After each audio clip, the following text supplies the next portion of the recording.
সেই কিছুমান মানুহক চাও দেই ঘৈণীয়েকে উচ বুলি কোৱাৰ লগে লগে ইমান ইম্পৰ্টেণ্ট কাম থাকিলেও দে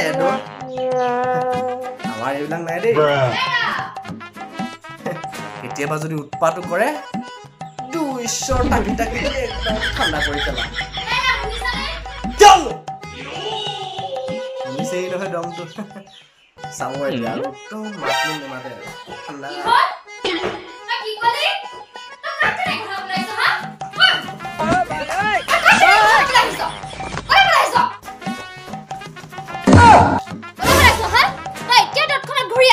যাম তুমি আগতে সেই লাঠিডাল পেলাই দিয়া তোক যে মই অথনিৰ পৰা মাতি আছো তই কি কৰি আছিলি হা কি কৰি আছিলি এই হেৰি ৰিল এটা বনাই আছিলো আকৌ তোৰ মূৰটো কৰি আছ ভিতৰত যে আটাওটা কাম কৰি আছে কোনে কৰিব